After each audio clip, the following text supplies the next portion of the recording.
Hello, Julie Barkus here, and joining me is my co-host and Get Connected, Mr. Michael Tasner. And we are so excited to be here with you today and help you take your childcare business success to a whole new level. How's it going, Michael? Everything is wonderful here. How's your week going? I mean, you had a little fun vacation time in there, and I did. Yeah, I enjoy the great weather on an ATV, and we thought about going tubing with the girlfriends, but the river was too high and too fast in Wisconsin, so we didn't get to do that. But we did spend the day at the lake just swimming, and I saw one of the coolest things. I'm not sure if you've ever seen this or if any of our listeners have, but it was a convertible car that was actually like a boat in the water. I'm not sure if you saw my post on Facebook. Yeah, I did. So there's, it's in Disney Springs in Orlando. They have a restaurant that does that. But we've never done it because I'm always with my family of 4 other kids and a wife. So there's not, I think the boat fits like maybe 4 people or 5. So yeah, it's a cute little thing. And at first I was like, I didn't think it went on land as well. But then when I was researching it, everybody's like, oh yeah, that goes in the land or on land and in the water. Like, yeah, those are really neat. Yeah. So anyway, so that was one of the coolest things that I saw over the weekend. How about you? Any new adventures? No, it was a quiet weekend. Had some rain here. Finally, we haven't had rain in a couple of weeks, so got some rain and just caught up on some movies and reading and all that good stuff. So quiet weekend. Good for you. Good for you. Well, if you're joining us, please say hello. And Michael and I will be joining you every Wednesday at 1 o'clock Central Standard Time, which is 2 o'clock Eastern. And if you're having successes, please share with me the successes that you're having. And I know people have been messaging me saying, I implemented that strategy that you and Michael talked about, and it worked. And I can't even believe the results that I'm getting. So if you've missed any of our past shows, please go to my business page or Michael's business page and just scroll down, and you'll be able to find all the past episodes, and you'll be able to use those as your self-study course, because we're giving you really concrete strategies that you can implement and run with and transform your success. And our clients, even in the midst of a pandemic, are having fantastic success with what we teach. And we want the same for you. And that's why we're here doing this show, to really help you out during this time. And definitely. Yeah, I mean, and today's no exception. So today we're going to kind of talk about paid traffic, and in particular Facebook, and we'll talk audiences and kind of strategies and all of that good stuff. So we'll share some good nuggets, some success stories, some pitfalls, and some things to look out for as well. So we're going to bring you lots of fun value. And as Julie said, as always, say hello to us. If you've got some questions, please feel free to throw them on here as we continue rolling. And we look forward to a great episode today. Yeah, and share the show. And and today I'm fascinated by today's topic because it's one of Michael's areas of expertise, and it's something that causes a lot of confusion to people. And it's Facebook ads and other paid advertising.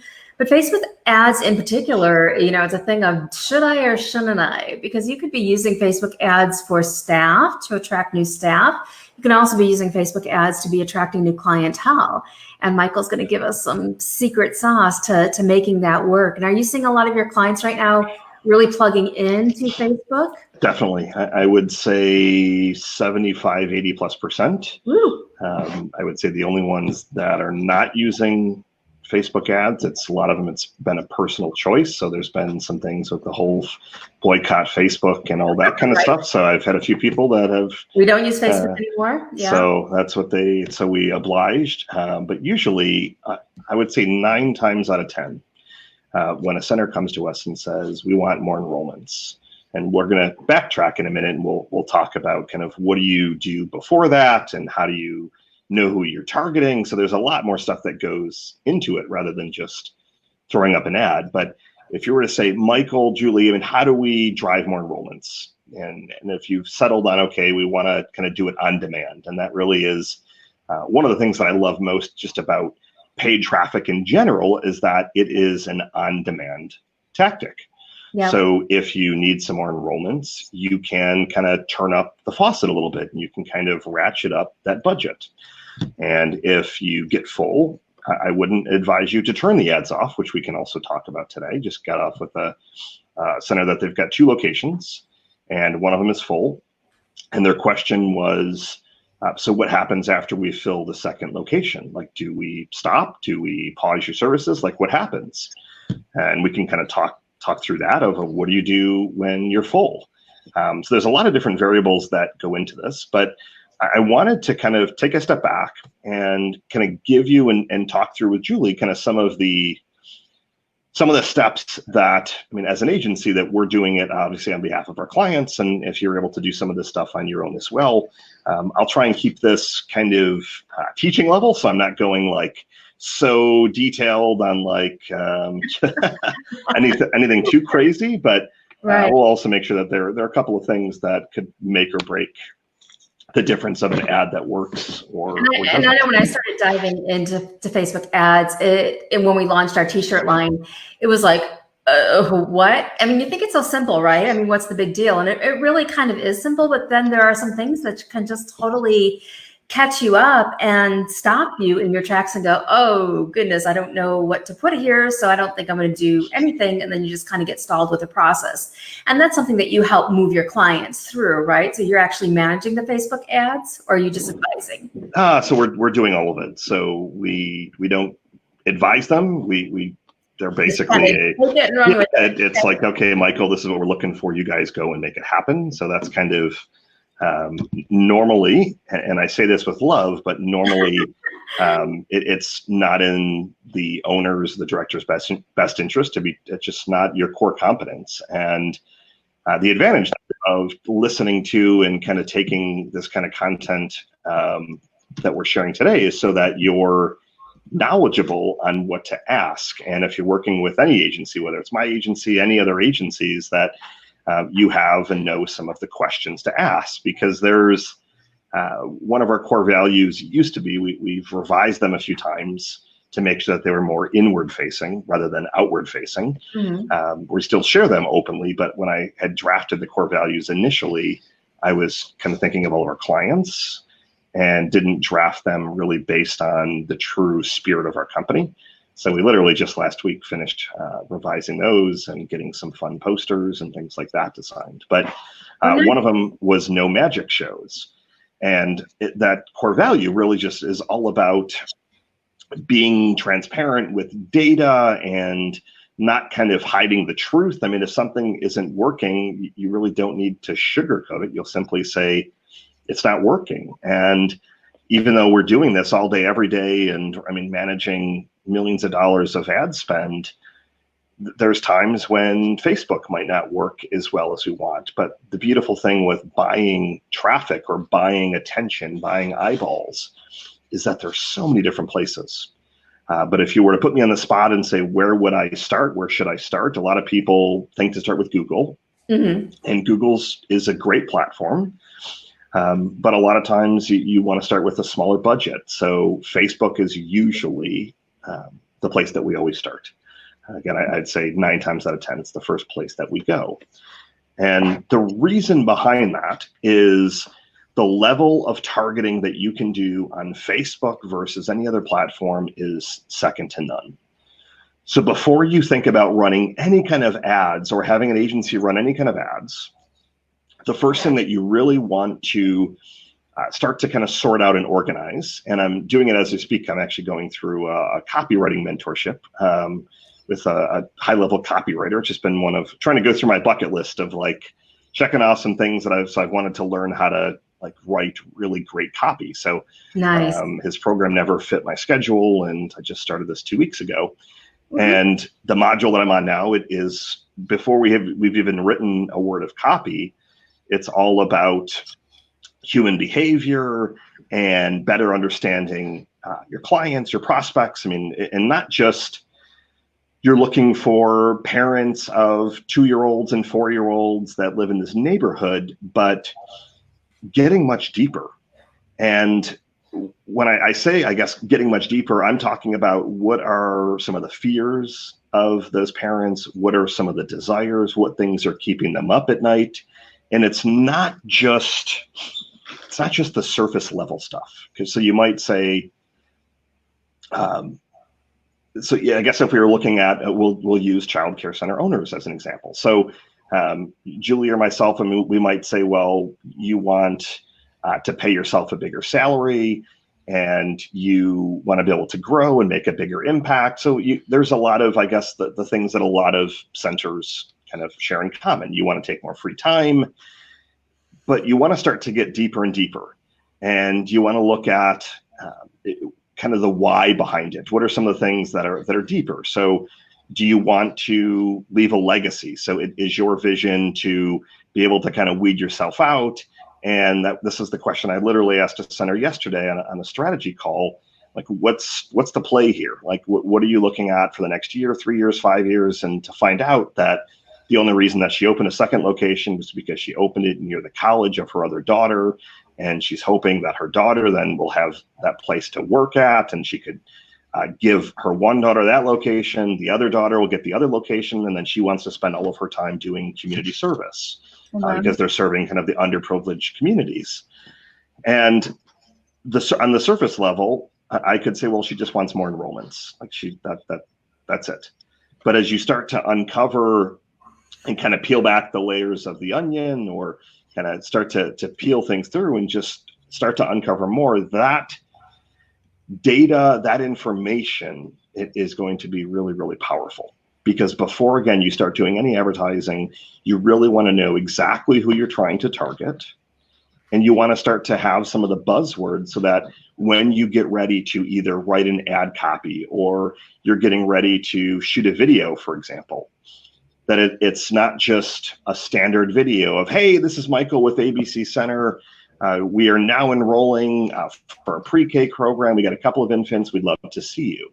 Mm-hmm. And unfortunately, it's a surface level video. Right. But if you actually have that deeper demographic data and you know their desires and their fears, that you can then start to call some of these things out and really cut through the noise on a deeper level. So I would highly encourage you, and I want to pause and see, Julie, if you have any questions, but the first step is all about the right targeting. And we'll talk through kind of what are some of the different things that you can do in Facebook, but it's getting that information on paper, the dreamy types of families that you want to attract, and just being able to analyze those families that you have and say, well, what makes, like, why is this family amazing and why is this family average to good? And you might say, well, this family is amazing because they have 3 kids. They're referring us. They pick up their kids up. So you go through, again, some surface level stuff, but maybe it's this family is amazing because once a month they send the teacher a letter of appreciation. And you know that they're grateful to have a place that they can call home for their kids, for example. So you want to start to look at those things, and you're just literally jotting down it. It's very similar to personas, where you've got, okay, Sarah is one of your personas, and Steve is another one, and Betty's another. So that's kind of having those personas. But if you just start to dive into Facebook and you just throw up an ad and say, let's just target parents that live within 10 miles of our center, you're going to miss out on the connection, and it's going to almost fall in deaf ears, if that makes sense. Yeah. So you're saying that we really need in our Facebook ad to be speaking to people on a deeper level in terms of what are their fears around childcare, so that our ad is just really speaking to people, and they know that when they read that ad, that, hey, you're talking to me. Exactly. Yeah. Exactly. And it's not just the targeting in the ad, it's that content, and we're going to talk through that content. But I love to have a really good picture in my mind of who I'm aiming to attract. So once I have that down, you can start with one particular family, for example, or one parent, and you start there. And you then kind of start to go through the process with Facebook. So when you're going through the process, Facebook is going to allow you to do a whole slew of different types of targeting.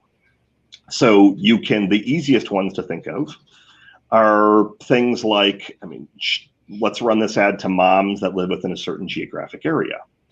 Now, one thing, it's probably one of the top 5 questions that I get asked is, Michael, what radius do you suggest? Like, how do we run a mile around our center, 3 miles, 10 miles, 20? And it's one of those initially unknowns until I kind of give you the easy way to think about it. So what I would like you to do is to take all of your past enrollments, and you can literally plot them on a almost a blank kind of Google map, and then it's going to start to show little pinpoints. And leveraging Google and leveraging tools like, Google Sheets and Excel, what it'll start to do is you can get latitude and longitude, and there's a lot of, I guess, technical things. But what you're going to very quickly start to find, you're going to notice some trends. You're going to notice that maybe, let's just say it's 3.5 miles, you have like 50%, you've got a really nice cluster that's 3.5 miles away, and they're in a couple of particular neighborhoods. And then you're going to find that you probably have a cluster that might even be a little bit closer. And then you're going to find you probably have a cluster that's a little bit larger. So maybe it's 7 miles, 8 miles, even a little bit longer or wider.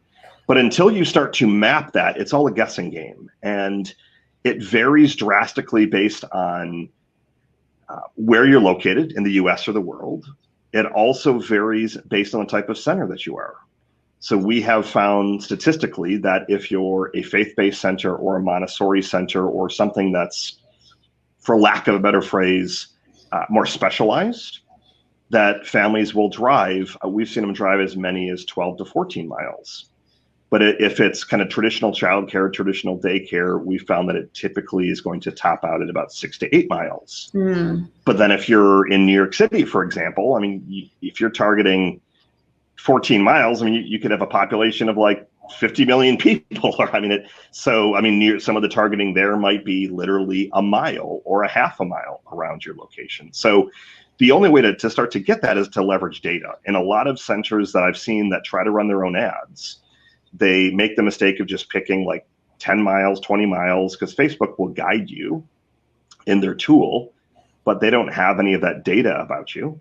Or what they'll do is they'll run an ad and say, run this ad to people that like our Facebook page, for example. And just because they liked your Facebook page, that doesn't really mean anything. So you really want to look at that radius based on past enrollments and current enrollments. And you can look at your leads, but you might start to notice some trend with the leads. Did you get a lot of leads that were 11 miles away and none of those leads converted? Well, then you know that your radius is going to be a little bit smaller. Yeah. Does that make sense? Yeah, absolutely. And it's fascinating to me what you're saying about, really looking at the other things, the fears and that. But I'm wondering, once you have that information, you've got those avatars really well defined, or who those dreamy clients are, can you refine those in the searches that you do or the targeting that you do with these ads? So let's say we have a mom and we find out mom is an entrepreneur. Are we also putting in she's a part of entrepreneur groups too? Or are we still sticking to the basics in terms of what age and how many miles? So as you find out more about your clientele, and we find out, hey, 50% of our people are entrepreneurs, do we want to target entrepreneurs as part of that Facebook ad? Sure. No, that's a great question. So I'm going to give you two different answers. Okay. So one of the challenges with Facebook, and it's just kind of paid traffic in general, is that depending on where you're located, the amount of parents that you're targeting might be a little bit too small. So you might you might say, okay, Facebook, I want to run ads to people so we always start wide. And we start wide and then we continue to narrow as we see fit. But what you do is you start to narrow based on data. So we might say, Facebook, let's run ads to anyone that is between the ages of, and I'm even going to go young, we'll say 18 and 45. And again, that's where all of that data of analyzing your current enrollments, analyzing the families that you love working with. What are some more of the demographics? So we talked earlier about what are some of the fears, what are some of their desires, but start to look at some of their demographics. Are they middle class, upper class? Like, what are some of the different traits that they have? You might find that you work with a lot of grandparents, that the grandparents are paying for the childcare. And that's going to come in handy when we run another ad in just a minute. So it's starting off a little bit more broad, and I typically will start very broad of running an ad to men and women of a pretty wide range. And then I will leverage some of the demographics with Facebook and say that they are a parent, or they liked a page about parenting, or liked a page about kids. So it gives you some of the different things that you can start to layer on top. But I usually will start pretty broad. And then I'll start to run that ad. And when I'm saying run the ad, and this is getting a little bit in the weeds, but there's a lot of different ways that you can start to drive attention. So you can drive attention by having someone filling out a lead form, which is what we typically recommend. You can have someone click on a little button and call your center. You can have them visit your website, which we never advise. You can have them do a whole slew of different things, but usually what I'm looking for is they see your ad, they click on a little button, and they fill in their contact information. And then from there, you've got to chase them down, follow up, send them text messages, and you got to work the leads. Yeah. But the key to all of this is initially starting off with knowing who are the people that you're actually focused on targeting, having some of those different words and things like that. We can talk through copy. And then starting to run your demographic targeting to be pretty broad. And when I say, again, broad, the first ad is usually pretty generic, and it'll call out some of those fears or desires, but it's not going to call out moms or dads or it's going to be a little bit more of a generic ad. Mm-hmm. And the goal is we just want to put it out there and start to see, can we start to get some people raising their hands? And with everything, you want to be making data-driven decisions. So we might put the ad out there and say, let's just run it to all the moms and dads and grandparents that are in the area. And we're going to say, based on data, we're going to run it to 8 miles. And Facebook's going to tell you this is how many people fit that criteria. And if your criteria is really small, or you might only have 2,000, 3,000, 4,000 people, which might sound like a lot, but you can invest $500 to reach all those people a few times during the month.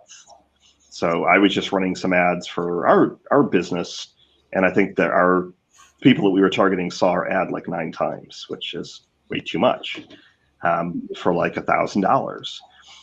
So the ability to reach these people is pretty darn easy. And that's why you want to start off a little bit more broad. And then as you start to see from Facebook, it's going to give you the data.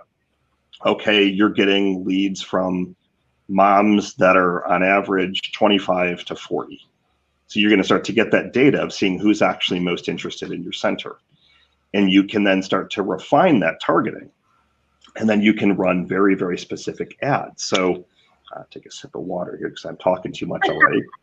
You are. Lots of golden nuggets coming our way. And if you're here tuning in, you're using Facebook ads. Give us an, oh yeah, Julie. Oh yeah, Michael. I'm using Facebook ads. Let us know that it is something that you are using.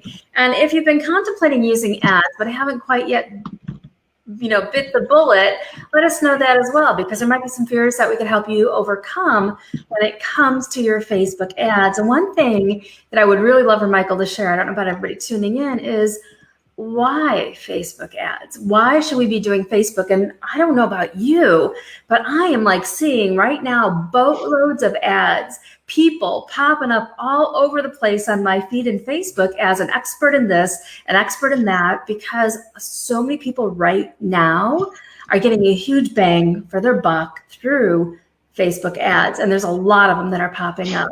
So I think it'd be really great to hear from your perspective, Michael, why now is the time to get yourself on Facebook and why we should be using that and tapping into it. No, that's another great question.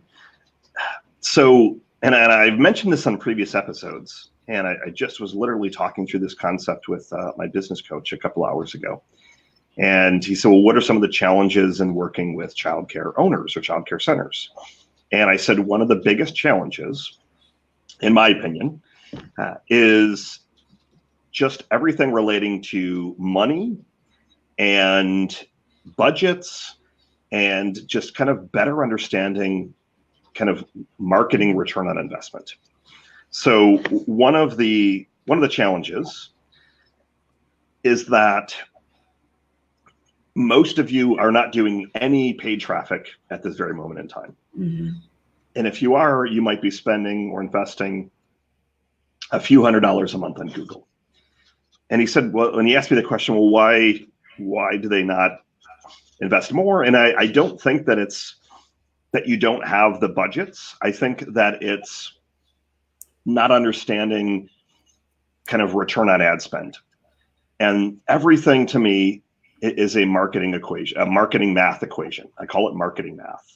So it's if you can put $1,000 into Facebook ads and you can start to spit out, let's just use simple numbers. If you can spit out 10 leads, 5 tours, and 3 enrollments, just as a simple example, you invested $1,000, you got 3 enrollments, which on the low side would be worth $600-700 a month to you.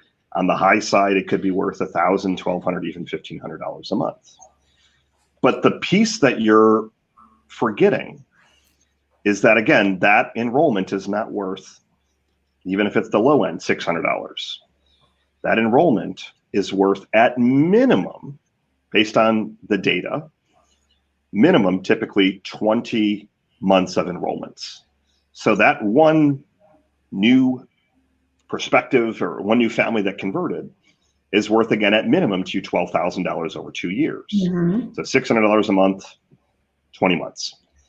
So when you start to think about it that way, it starts to make the math just really start to make a lot more sense. That if I could put in $1,000, $2,000 a month, for example, and I could spit out leads that create tours, that create enrollments, to me, it's game over in a good way. But unfortunately, we're going to do some videos, and I bought a really great domain, coldtraffic.com, to kind of teach a little bit more of like what is cold, like, because the piece that a lot of the centers don't understand is not just the math, it's they have to chase these leads.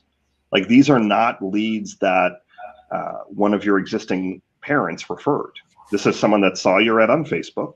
They were probably browsing because they were posting kids of their picture, or they were playing Candy Crush, if that's still even around, or they didn't come on Facebook to look for a childcare center, most likely. Right. And they happened to see your ad that caught their attention because it hopefully was a well-written ad that you leverage some of their fears or desires, and you have some really great imagery, or even better, you did a video that catches their attention and you leverage some of that same content. And then they fill that particular form out, but you got to chase them a little bit. People are busy. And again, now with everything just as it is, people's minds are just, I know that at least mine is, I barely even know what day it is half the time lately. So it's like, I know, it's like picking up the phone. What day is it? Yeah, and it's like, so you can't assume that if they fill this form out that they're then going to magically, schedule a tour the same day. They're going to come in, they're going to enroll. So it takes some work. But this is where they say the fortune is really in the follow-up. Exactly. True. And I once heard some statistics that said that, people need, like, if you're calling somebody, you'll need to reach out to them like 7 times just to get through to them in person, where you could actually have a conversation. So don't think even because you call somebody once or you call them twice, oh, I tried. Not a good lead, something happened.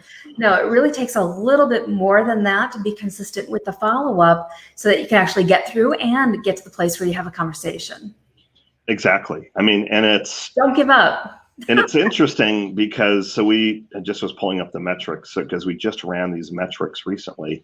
And it was, I believe, the average amount of follow-ups that were needed to close in these enrollments was about 7.4.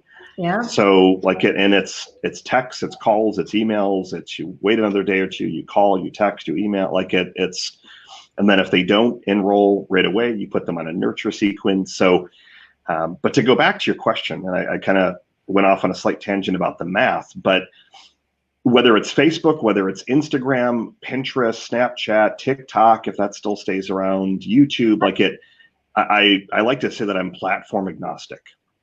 And what I mean by that is that there are definitely some centers that they're getting better results through Google AdWords than they are with Facebook, or some centers that Pinterest is performing much better than Yelp.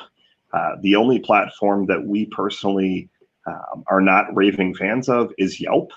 And that probably is another story or a topic for a different day. But if you Google anything about Yelp complaints or Yelp scams, you'll start to see some of the things that I'm talking about. Is that it's a little shady, some of the stuff that's going on over at Yelp. So I would encourage you to pick that as the last resort platform. But with Facebook, it just is, it's the big behemoth, and it's the level of targeting that you can do. So with Google, the big difference, and this is a really critical point for people to understand.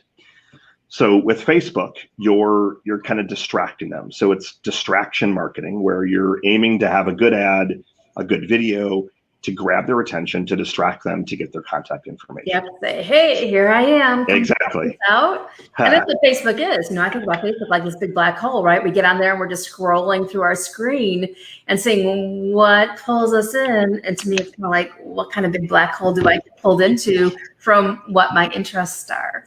And I agree. And we did the same thing with t-shirts, where we started putting the t-shirts from our Always Essential lineup. And it was just kind of like, oh, interruption or disruption, like right there, there's a shirt. Oh, they never thought they needed an Always Essential shirt, but it pops up, grabs their attention, and there we go. Exactly. So that platform is the distraction platform.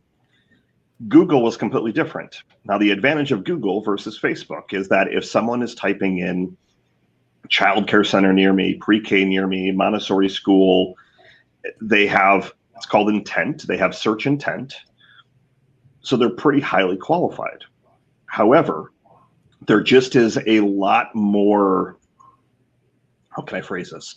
There's just a lot more stuff on the back end to make sure that you actually capture the lead the right way, that you have a really good landing page. So the reason you don't want to send traffic to your website is that you don't know what they're going to do. They could come to the website, they can click on 19 different links. You need to be able to track all this stuff to see, similar to what I said earlier of marketing math. You want to know if you input X into this system, that after a certain amount of time, what kind of comes out on the other end. And again, it's game over in a good way once you start to nail down those numbers of, you put in $1,000, $2,000 a month, and here are the numbers that you're continuing to hit. You really shouldn't be turning this stuff off. Yeah. And you can scale it back. So I know one of the pieces that I mentioned earlier was, what do you do when you're full? You can scale it back, but I want you to have a wait list around the block. Mm-hmm. Because we're seeing, and I'd love to hear kind of what you're seeing, we're definitely seeing centers that normally are always full, that are not necessarily full right now. And God forbid if something else happens, or who knows with all this crazy COVID stuff, if something turns again, I want you to have just this gigantic wait list. So if you all of a sudden lose 50% of your families, that you have a huge wait list that you can at least go and start to get some traction with. So I am never a fan of just completely stopping things. And the other way that I need you to think about it is, you've got to look at this from an investment standpoint. So let's say that you invested $2,000 a month for 3 months and you got 10 enrollments. So those 10 enrollments, you literally have covered your entire marketing budget, and you're making a few $1,000s every single month if you're on the low side. So your marketing budget's already paid for. So why would you say, well, let's stop the marketing, let's save that $2,000, and then if we need it again, we'll turn it back on. And it's a rookie mistake, because you just never know in this industry what could happen. All of a sudden a director leaves and you lose 20 enrollments. Something happens with the teacher, you get some bad press, half your families are gone. Like you need to be keeping your name out there. You need to have that brand recognition, because someone else is going to one-up you. I mean, there's a lot of centers that are hungry from awareness and marketing, like they're eager to get their name out there, that, I mean, they will pass you by. And it's definitely the time is now. And I always I remember, I don't know, I'm sure you know Zig Ziglar, but I remember hearing Zig speak years and years and years ago, and he was a top salesman for Tupperware and then went into sales coaching. But he used the analogy, and many of you have probably heard this, or maybe you've heard it, maybe you haven't, about the pump, one of those old fashioned water pumps at the park. And I don't know if you remember it, but I remember them and occasionally run into one where you've actually got to prime the pump so that the water starts coming out. He says, you just can't go up to the pump and go, oh, pump and all this water comes out. You've got to work it, work it, work it, work it, work it. And he called it in sales priming the pump, so that when you need the flow is there. And too often, especially in our world of instant gratification, we're like, oh, I'm going to push the button on and I'm going to get a whole flow of what I need. But we need to be priming the pump consistently. And sometimes, there's a lead time, and Michael probably has some great statistics about this, but there's a lead time of weeks or sometimes months or sometimes years before people are like, okay, I'm ready now. I'm going to become a client. I'm going to enroll with you. So there's always that time of priming the pump. Remember those old-fashioned pumps? Do you remember those, Michael? I do. No, I used to have a cottage on a lake, and we had well water, and had the pump would, like, you'd live or die based on the pump. Is it working? Did it not prime? Is there air in the line? Yeah. All that. Yeah. No, exactly. Yeah. So when Zig talked about it, and you can probably look it up on YouTube, him telling the story, and he told it brilliantly about, how you just got to really get in there and start priming it so that when you need the water is there, so that your flow is there when you need it to be. And that's what Michael's saying is we just can't expect like, oh, we're full, we're good. Okay, let's go. You always want to be working it. You always want to be filling your bucket, so to speak. Love it. No, I think that's a great analogy to think about it. And even before we started talking about kind of audiences and learning their fears, and you can do this by interviewing a lot of your existing families. So, I mean, that's another topic for a different day as well. But the easiest way to kind of learn some of those is just to interview them. Why did you choose our center? Well, we needed somewhere to go. Well, why? Tell me why.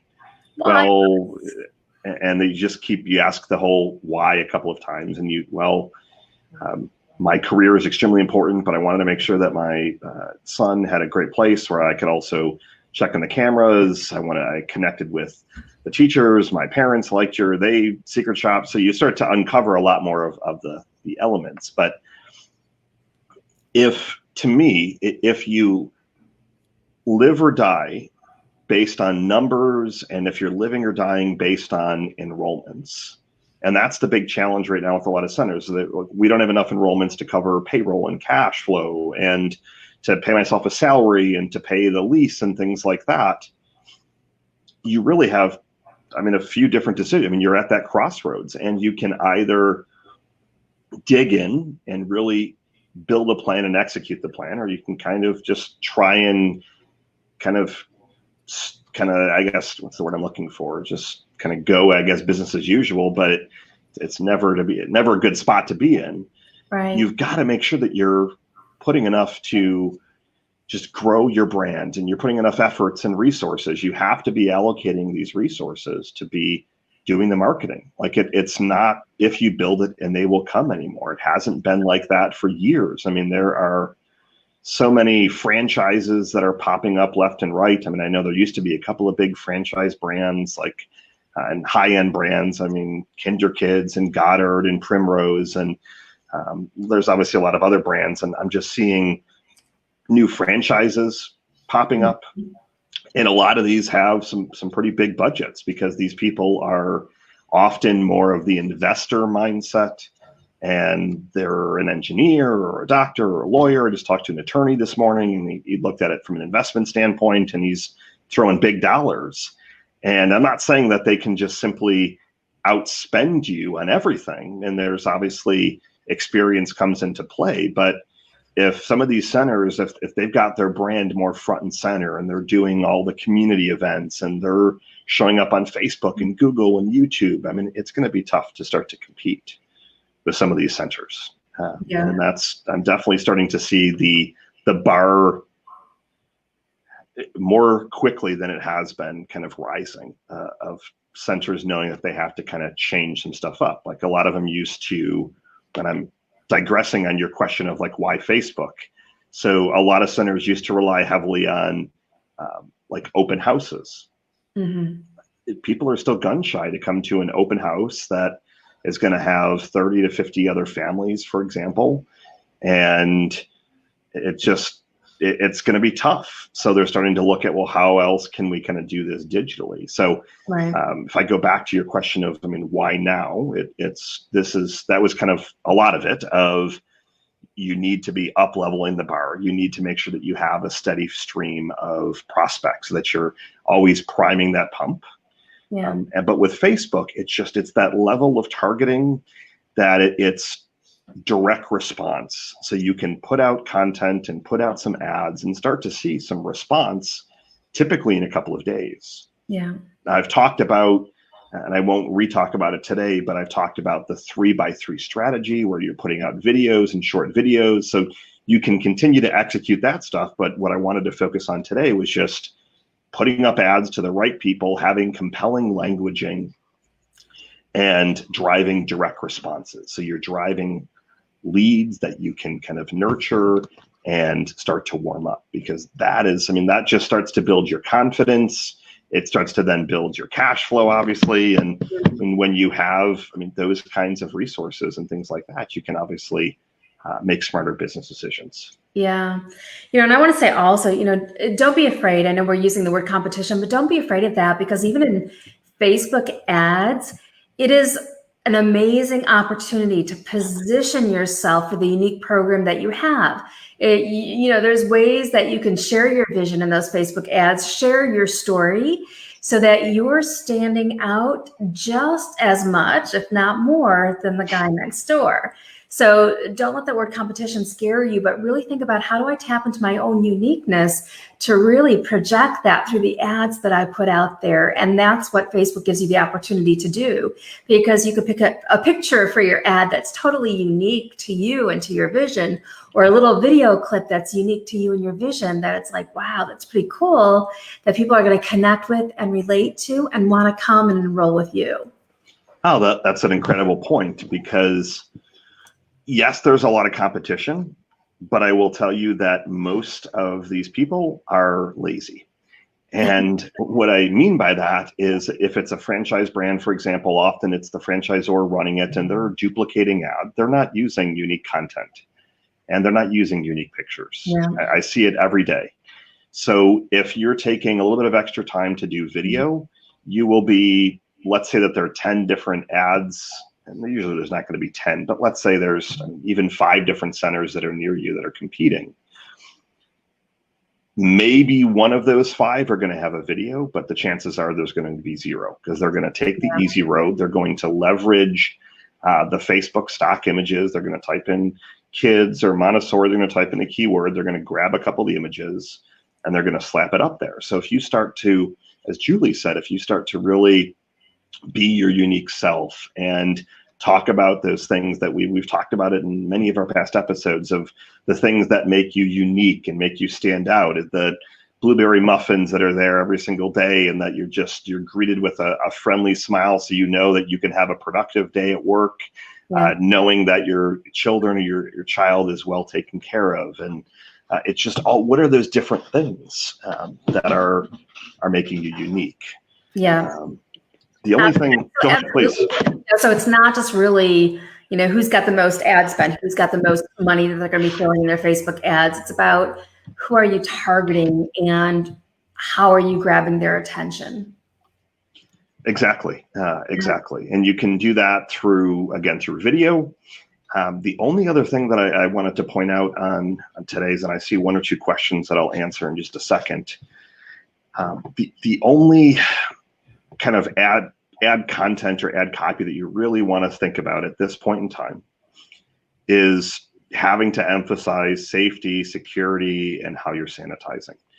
And I still want those unique videos, but I want you to maybe add in a couple of seconds, and I don't want it to be the focus, but it can be added in as a couple of seconds on the video, for example. And oh, by the way, of course, we're taking, every single safety measure and more to ensure that your children and your families are safe. So that definitely, if you look at fears and desires and kind of languaging, that is obviously on almost everyone's mind, especially with the media. If these families, which they most likely are, watching something or listening to something, they're definitely in a fear mindset. Yeah. So you want to make sure that you're not, I still want you to be showing what makes you unique, but I also want you to acknowledge that, because if 5 other centers, if they're only doing videos on now enrolling, get a discount, and here are all our safety measures. If they're only doing that and the other 4 do the exact same thing, I want you to, again, be unique and show off your center and what makes you different, and you and your teachers and all of that. But also, again, just the elephant in the room is obviously COVID. So you don't have to make it the focus of your ad. It can be done in the follow-ups. It can be done on the phone calls when you're kind of jumping into that. And you might say, this conversation is all about getting to know you and your child, but I did want to kind of give you this little tidbit before we jump in, just to kind of put your mind at ease. So there's obviously different ways to do it, but just to make sure that you're aware of that. Yeah. And I also think that if you have a sense of humor, if that's one of your, things that's incorporated into your center, an ad is a perfect time to show that sense of humor in some way, shape, or form, either with the picture that you use, or the video, or the way the copy is written. So just make it uniquely you. And I think that you're going to be attracting the right people with those ads. So we've got 2 questions here. I can't believe 50 minutes has already flown by. Ooh, I know. These always fly. So the first question. What happens when you get into your sweet spot, right? Yeah, definitely. I could geek out on Facebook ads all day. So the first question is, what should I expect in terms of number of leads? So it's a little bit of a loaded question, but I typically say that you want to be budgeting anywhere between $100 and $150. And I say that because I've seen leads come in at much less. I've seen leads come in at a little bit higher, but I'm going to make the assumption that you're working with an agency like ours or a different agency. And what I'm looking at is the cost per lead, where it's kind of all in. So like you're all in terms of not just the Facebook cost, but the agency cost as well to manage it, set it up, and execute it for you. And what's been interesting is that, some of the centers that I've seen trying to execute it on their own, I've looked at some of these campaigns and they might have invested $1,000 and gotten 3 leads, for example. We could have done the same campaign, maybe invested half the budget and the other half would have went to us, but they would have got 10 leads, for example. So, it varies based on location. Montessori centers, the leads tend to be a little bit higher priced because we're usually adding other levels of targeting. So usually, not always, a lot of the Montessori centers that we work with are much more expensive. So we might add another layer of targeting where we're only looking for income above $100,000 a year, for example. So as you start to get more and more specific of those types of leads, your lead cost is going to go up. But again, if you start to think about everything like a math equation, if you're still investing, $2,000 and it's spitting out an enrollment or 2, that enrollment or 2, it's not just, oh, geez, we invested $2,000, we got 1 enrollment that's paying us $1,000. Well, month 2, they're paying you $1,000, and month 3, and they're going to refer people to you, and they could be there for 3 or 4 years. Yeah. So you have to look at the longevity and that long-term value of the enrollment, and make those decisions. But historically speaking, $100 to $150 per lead. So if you're investing $1,500 to $2,000 per month, ideally you're going to be getting 15 to 20 or so leads is what we have historically seen. And again, that number is all in with having an agency helping you do that as well. So I'm factoring in kind of traditional agency budgets. Okay.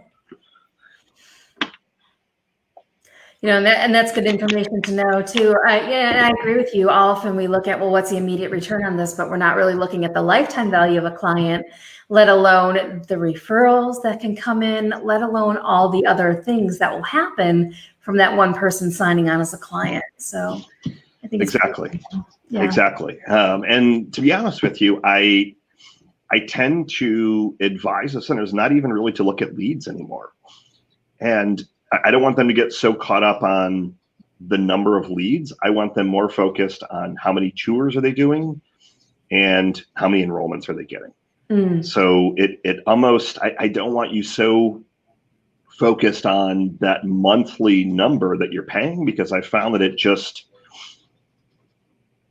creates some unneeded tension. It creates, it's still often just seen as an expense of like, how do I eliminate that? I don't like that reoccurring. And it's usually because you haven't had that investment before. Yeah. But if you start to look at, well, geez, I just added 8 enrollments in 3 months at X amount of money, and they're going to be here for a while, then it starts to make much more financial sense for you to kind of continue to do this. So yes, you want to be looking at leads, but I'm more interested in looking at how many tours are you doing off of that, and then how many enrollments. So you might find you only get 15 or 20 leads over a few months, but you end up doing 10 tours and you enroll 7. Like it's all just analyzing the math and looking at what's driving you the best return. Yeah. So can I ask you, Michael, so what are some of the biggest fears that you've heard people share with you about doing paid advertising, and how have you helped them overcome those fears? Great question. So I would say the biggest question that I typically get is everyone, when they hear how much I suggest they invest, almost everyone says it's expensive. And to me, it's a mindset shift. So I have to train them on lifetime value and show them that this is how it's going to work. The other piece that we just rolled this out 2 weeks ago is that we're actually guaranteeing enrollments, which we've never done before. So we're saying, whatever you're investing with us, within the first 90 days, we will guarantee you enough enrollments to cover your marketing budget. So even if you get rid of us after 3 months, which hopefully they don't, that but what you will guarantee. What was that? Sorry. I said, what a fantastic guarantee. Yeah, and we used to do a lead guarantee because a lot of the centers, like they still need to overcome the fear mindset. So usually it seems to be too expensive. I'm not sure it's going to work.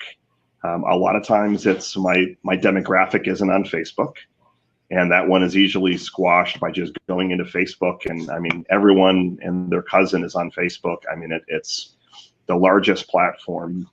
Almost everyone is on that platform, and it's pretty easy to reach them. So I hear that one. Or a lot of times I'll also hear, if they did have an agency before us, which isn't that often, they'll say, I tried it and it didn't work.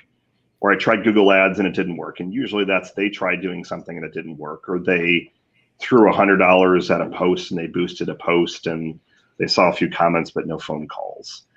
Or they threw $500 a month at Google and they didn't really get too much out of it. So the stuff works 100% of the time, but it's got to be deployed successfully. I mean, it works 100% of the time when deployed successfully. So with the right ads, the right targeting, the right budgets and things like that. So a lot of times you're under investing drastically from what you can and should be. I mean, I talked to a center yesterday that had, they want to get 60 enrollments in the next 3 months, 60 enrollments in 3 months. And it's definitely doable. And we started talking kind of budgets and numbers and things like that. And well, can we do that and invest $3,000? I said, well, $3,000 a week, $3,000 a month? No, $3,000 total. And I had to, I mean, I didn't chuckle because obviously it would be rude, but I'm thinking in my head, I mean, $3,000, you want to invest $3,000 to get $50,000 a month of reoccurring income that will stay, worst case, I'll stay a year. So you want to invest $3,000 to make $50,000 a month times 10. So 3,000 to make 500,000. And it's just, again, it's that math. And I'm saying, well, it's just not, you got to be investing bigger budgets. And I'm not saying you got to invest $100,000 over 3 months, but you got to be willing to put some money up. So I don't know if that answered your question or not, but. Yeah, absolutely. And what do you suggest? Let's give people some tips for how to get ready to launch a Facebook ad campaign. So what would people do, whether they're going to start working with you or attempt to do it on their own? What would be some initial steps that they could take to really start getting themselves ready to get some really good Facebook ads out there? Sure. So step one, again, would be getting all of your targeting dialed in. Who are you looking to go after? And that's done by analyzing your enrollments, looking at what makes them unique, what makes them dreamy clients, dreamy families. So you know who you're starting to target. What are the ages of these families? Where do they live? So you've got to get all that stuff ready to go. The second thing would be getting your assets created. So creating some videos that you can use on Facebook, going through all your pictures, finding some images that look really great that are unique to you, unique to your center. so that you have some of those assets ready. Step 3 would be working on either that video or the ad copy and just writing down, here are some of the things that make us unique, and being able to kind of speak your language, so to speak. Next step, and I'm obviously doing this impromptu, which is the way that I like to do it because it keeps me on my toes. So if you've got the research done, you've got your assets together, you've got some good demographic information, you've written some ads. From there, it's picking a daily budget. So you typically will start anywhere between $20 and $50 a day. I mean, you can start with as little as $5 a day if you really wanted. And you just start to get the ads out there. You put the images out there. I will say that not only is the ad critical that shows some uniqueness, but the other piece to it is, sorry, I lost where I should have thought I saw a comment. Thank you, Miranda, for the nice words. What was I even saying? So the uniqueness of the ad, it'll come back to me in just a second. I thought you were talking about the ad budget, I believe. So we got the ad budget, the uniqueness of the ad. Now I remembered it. You have to have some kind of offer. And get a free tour is not a compelling offer. Get free registration fee is not a compelling offer. And this one is debatable because I've had a lot of people say, well, we don't want to do an offer. I can tell you, because we've got all the data after doing this for so long, that the #1 performing ad right now is get 2 weeks free. And I don't care how you fulfill it. I'm just saying that that's the #1 ad right now. An ad like that will outperform free waived enrollment fee or 10% off. So you really want to look at what kind of offer can you combine with you being a unique center. Wow. And it's tough to not have an offer right now, really. And those are the ads that I will tell you right now, they will not perform nearly as well. You need something to not only grab their attention as to why you're unique, but put them over the edge by saying special offer. And we've tested, free Chromebooks, we've tested spa getaways, 2 weeks free, a month free, 10. When I looked yesterday, I think we've tested just under 400 different offers. Yeah. And then we rank them of what's working the best. And then we present those to our clients and say, this is the offer we want you to run. Are you willing to do it? Oh my gosh, I don't want to give a month away for free. Okay, then we go to the #2 and kind of go down the list from there. So right now it's 2 weeks free. And this is a huge nugget right here, right? Yeah. If you're writing your ads, to know that the #1 thing that's pulling people in is to get that free time at your center. Yeah, and even if you're giving them, they pay for the fit. So it's not they walk in the door and they instantly get 2 weeks free. So they're signed up. Maybe they don't get the first free week until month 2 or month 3. And then a month or 2 later, they get another month. So it's not they walk in and the first month is half priced. Okay. But it typically is then staggered out. But it's just that compelling offer of get 2 weeks free. And again, it varies and there's different factors, but I can tell you that is still our #1 performing offer. We've got some centers that we've been running that offer for 3 years in a row. And all that we're changing is some of the graphics and things like that around it. Yeah, so I know we're getting close to the top of the hour, Michael, but can you share with us some just compelling results that you've seen your clients get with Facebook ads? Because I really want to prompt our listeners into action, whether they utilize your services, get in touch with you, or they just go to Facebook, and try to put an ad together themselves and get it out there. But what was I saying?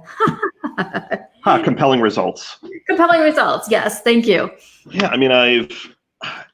If I look at, historically what's happening, our goal is to typically drive 10 enrollments in 90 days at a minimum.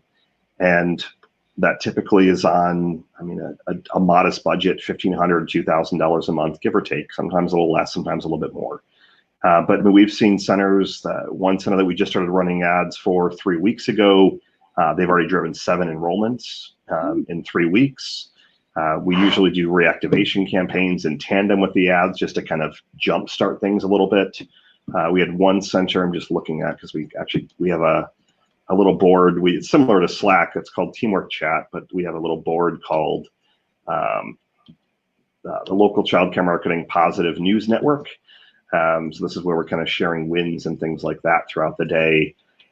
So we're looking at, let's see, this particular center, it's going on a month and a half. They've had 11 enrollments. So, I mean, the stuff works. I mean, once, especially if you're in an area that isn't insanely populated with a lot of other centers, you usually can, even if you don't have a ton of brand recognition, we can start to drive some leads pretty quickly. So awesome. Definitely works, and it can work the first month. I mean, that's the other nice thing with this paid traffic in general. I mean, even if you're doing it yourself, I mean, it should be working for you in the first month and driving phone calls.